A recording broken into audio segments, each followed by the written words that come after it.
5 आदतें जो बनाती है लोगों को महामूर्ख, बना ले दूरी। महाभारत के महान पात्र विदुर अपनी नीतियों के लिए प्रसिद्ध हैं। विदुर नीति जीवन के गहरे सत्य और मानव स्वभाव की कमियों को उजागर करती है। विदुर ने अपनी बुद्धिमत्ता से न केवल कौरवों को सही राह दिखाने की कोशिश की, बल्कि हमें भी वो सबक दिए जो आज भी प्रासंगिक हैं। विदुर नीति में ऐसी 5 आदतों का जिक्र है जो इंसान को महामूर्ख बनाती हैं। अगर आप इनसे दूरी नहीं बनाते तो जीवन में सम्मान, सफलता और शांति से वंचित रह सकते हैं। आइए जानते हैं विदुर नीति की इन 5 आदतों के बारे में और समझते हैं कि इनसे कैसे बचा जाए। 1. अहंकार, खुद को सबसे श्रेष्ठ समझना। विदुर नीति कहती है कि जो व्यक्ति अपने अहंकार में डूबा रहता है वह महामूर्ख होता है। ऐसा इंसान सोचता है कि वह सबसे बेहतर है और दूसरों की सलाह या ज्ञान की जरूरत उसे नहीं। अहंकार उसे सच्चाई से दूर ले जाता है और गलत फैसलों की ओर धकेलता है। जैसे कौरवों ने विदुर की बात न मानकर युद्ध का रास्ता चुना, वैसे ही अहंकारी लोग अपनी बर्बादी खुद बुलाते हैं। बचने का उपाय, विनम्रता अपनाएं, दूसरों की राय सुने और अपनी गलतियों को स्वीकार करें। दोस्तों, आपके लिए इतना उद्यम करते हैं, एक लाइक कर दिया करो। 2. क्रोध, बेकाबू भावनाओं का गुलाम बनना। विदुर नीति के अनुसार क्रोध इंसान का सबसे बड़ा दुश्मन है। जो व्यक्ति अपने गुस्से पर काबू नहीं रखता वह महामूर्ख कहलाता है। क्रोध में लिए गए फैसले अक्सर नुकसान पहुंचाते हैं। महाभारत में दुर्योधन का क्रोध ही उसके पतन का कारण बना। बचने का उपाय, गहरी सांस लें, शांत रहने की कोशिश करें और क्रोध में कोई निर्णय लेने से बचें। 3. आलस्य, काम को टालने की आदत। विदुर नीति में आलस्य को महामूर्खता का लक्षण बताया गया है। जो लोग मेहनत से जी चुराते हैं और हर काम को कल पर टालते हैं वे कभी सफल नहीं होते। विदुर कहते हैं कि समय का सही उपयोग ही इंसान को महान बनाता है। आलसी लोग अवसर खो देते हैं और बाद में पछताते हैं। बचने का उपाय, हर दिन छोटे छोटे लक्ष्य बनाएं और उन्हें पूरा करने की आदत डालें। 4. जलन, दूसरों की तरक्की से दुखी होना। विदुर नीति कहती है कि जो इंसान दूसरों की सफलता से जलता है वह महामूर्ख है।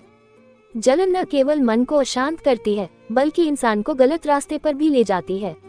दुर्योधन की पांडवों से जलन ने ही महाभारत का युद्ध शुरू किया। जलन करने वाला कभी अपनी प्रगति पर ध्यान नहीं दे पाता।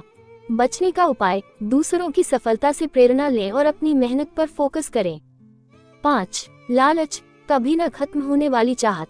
विदुर नीति के अनुसार लालच इंसान को महामूर्ख बनाता है। जो व्यक्ति हर चीज हासिल करने की भूख में अंधा हो जाता है वह सही गलत का फर्क भूल जाता है। लालच ने कौरवों को पांडवों का हक छीनने के लिए उकसाया, जिसका परिणाम विनाश हुआ। लालच से इंसान कभी संतुष्ट नहीं होता।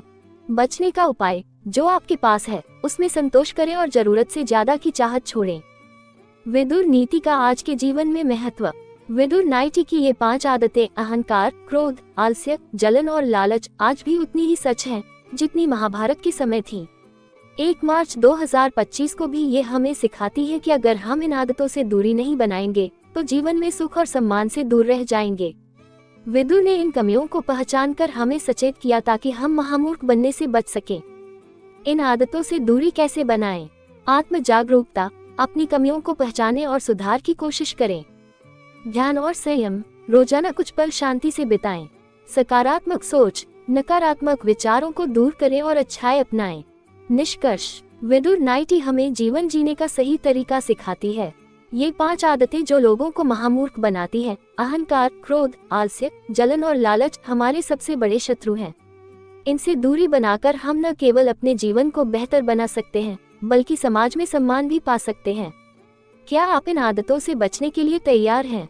विदुर नीति को अपनाएं और एक समझदार, सफल जीवन की ओर बढ़ें। अपनी राय हमें कमेंट में जरूर बताएं।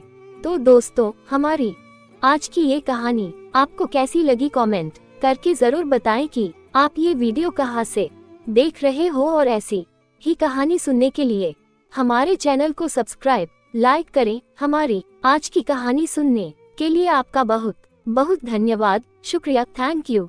चांदनी रात में जहाँ तारे टिमटिमाते थे, एक गांव था जहाँ हरियाली और प्रकृति मुस्कुराते थे। गांव के बीचों बीच थी एक सुंदर धरा, कहते थे लोग उसे धरती का दिल, पेड़ों का घरा। एक दिन कुछ लोग आए बड़े शहर से, हाथ में तहकीकात की फाइलें और मन में कुछ करने की अड़ी। खोदो यहाँ, उन्होंने कहा, कीमती है खजाना भूतल के नीचे। गांव वाले चिंतित, उनके दिल थे धड़कन के पीछे। एक बालक था वहाँ, नाम था सोहन। प्रकृति का प्रेमी, माटी से था अनोखा बंधन। वह जानता था हरकतें उस धरती के दिल की, अनजान था नहीं वह प्रकृति के हर दिल की। सोहन ने गांव के लोगों को समझाना शुरू किया, माँ धरा का दिल है वह, नहीं कोई खिलौना प्यारा। खिलौने से खेलकर फेंक दोगे, पर धरा माँ का दिल तोड़ोगे तो किससे मांगोगे पनाह जब निज जीवन हो कोरा। धीरे धीरे गांव वाले समझने लगे, सोहन की बातों में सच्चाई के रंग लगे। ना चाहिए उन्हें सोना, ना चाहिए हीरे जड़ा वाला काजल, चाहिए बस खुशहाली और सांस लेने को साफ हवा का महल। स्वप्निल द्वीप की महागाथा। शोर उठा, गांव वालों ने एकजुट होकर कहना शुरू किया, नहीं देंगे हम धरती माँ का दिल। कुछ ने नारे भी लगाया, धरती माँ के हरे भरे दिल को बचाने। सोहन और गांव वाले हर संघर्ष को तैयार थे सहने। कई दिन और रात बीत गए, ना जाने कितनी बारिशें आई, पर गांव वालों का हौसला उस धरती के दिल सा दृढ़ रहा, ना कोई कमी आई। आखिरकार वो लोग शहर से आए, वापस लौट गए और गांव का वह छोटा सा परिवार धरती माँ के दिल के पास खुशियों में छूट गए। ये कहानी सिर्फ एक गांव या सोहन की नहीं, ये हर उस दिल की आवाज है जिसे है प्रकृति से विशेष प्रेम भी।